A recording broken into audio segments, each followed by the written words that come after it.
Welcome to The Explainer. Today, we are cracking open the wild and honestly pretty brutal world of Enlightened shadows.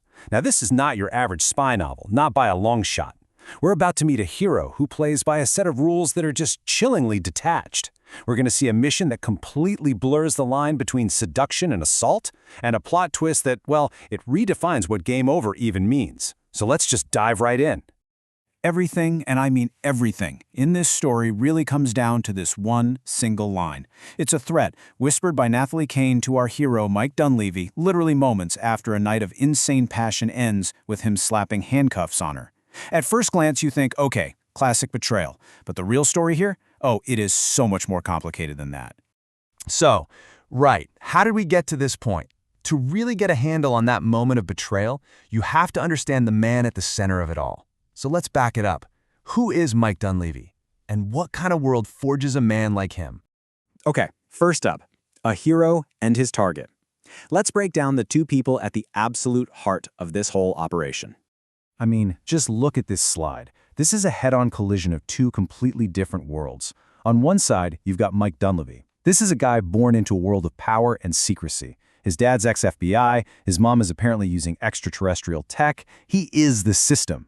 And on the other side, you have Nathalie Kane, the target. She's an outsider defined by just how lethal she is and this almost mythical physical presence. On paper, it seems simple, right? Hunter, prey. But as we're about to find out, those roles are going to get very, very blurry.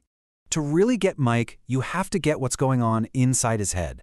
This is not a guy who's driven by feelings. He's running on cold, hard, operational logic. For him, life isn't something you live, it's something you manage. Family dinners? They're board meetings for sharing intel. His dad's advice isn't about, being a good person. It's about tactical advantages. And his own thoughts, they're like press releases that his brain just issues. He's his own internal CEO. And this extreme level of detachment, it's his greatest weapon. But we're about to see, it's also his biggest weakness. Okay, next up, we're hopping on the midnight train. This is where the mission gets intimate. Seduction becomes the weapon of choice. So the whole mission just plays out like a checklist. You can see it on the timeline. Every step is just perfectly timed, super precise. But what's really interesting is the setting. It's a private train car that's made to look like you're traveling through the galaxy. It's totally engineered for romance, for intimacy. But for Mike, it's just an operating room. Every move, every word, it's all just another calculated step to get to the end goal, the arrest. And this quote right here, this tells you everything you need to know about him. In the middle of what is supposed to be this unbelievably passionate moment, his brain is literally issuing a press release. He's closing his emotional offices for renovations. I mean, wow. This isn't just him putting feelings aside, it's a total, complete shutdown of his humanity, all just to get the job done. And here it is. Here's the pivot. This slide just lays it out perfectly. The switch from lover to agent is immediate, and it is absolutely brutal. 1 second he's whispering about twin flames, the very next he's snapping handcuffs on her. It's not a gradual shift, it's like a light switch being flipped. Cold. That jarring split personality, that's the core of who Mike is. You can really feel the brutality of that shift in the language he uses.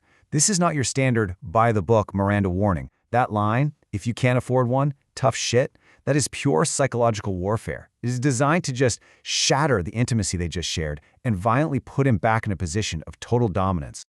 All right, so now we get to the interrogation, and this is where the tables are about to get turned big time. So the interrogation that follows, it goes way, way off the books. Nathalie says she'll only talk to Mike, and he uses this to just escalate everything. He starts blending psychological pressure with outright sexual dominance, so much so that his own colleagues watching are completely horrified. And according to the source material, it all culminates in an act of forced oral sex, a clear line crossed in a desperate attempt to just completely break her. But just when Mike thinks he has her, that he's broken her, Nathalie completely flips the script. She reveals her trump card, a picture of Mike's 16-year-old niece, who is now her hostage. And just like that, all of Mike's control, gone. It just evaporates. He's not the hunter anymore. Now he's the one being hunted. And right away, the whole perfectly controlled operation just descends into total chaos. The convoy starts racing toward Vegas at 120 miles per hour. That number, it's not just about speed. It's a measure of Mike's pure desperation, as his entire carefully built plan just completely falls apart. The whole thing keeps unraveling at the Venetian in Las Vegas. After another sexual encounter, only this time it's on her terms, Nathalie takes Mike down, kills the 2 federal marshals standing guard, and just vanishes. From the moment of her arrest, she has been playing a different game, and she's been about 5 steps ahead of him the whole time. Which brings us to the final showdown, and it's a brutal one. Death on Train 419. So the final confrontation is just a perfect storm of violence and desperation. Mike manages to track Nathalie down and corner her, but then his niece, the ultimate leverage, is brought right into the middle of the scene. It's the one emotional weakness he has, and Nathalie plays it perfectly. In that one single moment where he's distracted, she turns his own weapon against him.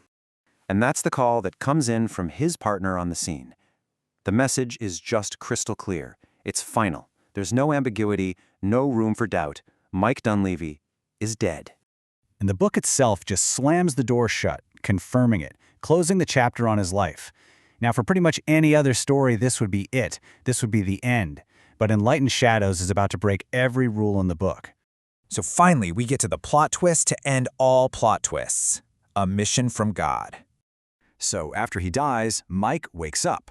He's in this white void, and he's talking, telepathically, with some entity called Yahweh, who is supposedly a member of an eternal council. So yeah, at this point, it's safe to say we've left the spy thriller genre and have entered something else entirely. And what Yahweh tells him is just stunning. It turns out Mike's death was basically a cosmic typo, a clerical error. It wasn't his time to go. And because his body hasn't suffered irreversible damage, he can be sent back to what this being calls the physical dream to finish his work. So his revival is laid out like this simple 4-step process. But the most telling detail, the part that says everything about this character, is the last one. What's the very first thing a man does after literally being brought back from the dead by a divine being? Well, if you're Mike Dunleavy, you ask for a whiskey. It is the ultimate display of his unshakable, almost arrogant composure. I mean, not even death and divine intervention can rattle this guy. And that leaves us with one hell of a final question. For an agent who has already faced the ultimate consequence and just walked it off, what do the stakes even mean anymore? When death is just a temporary setback and you've been personally rebooted by a higher power, what in the world could the next mission possibly look like? The old rules have been completely thrown out, and the shadows just got a whole lot deeper.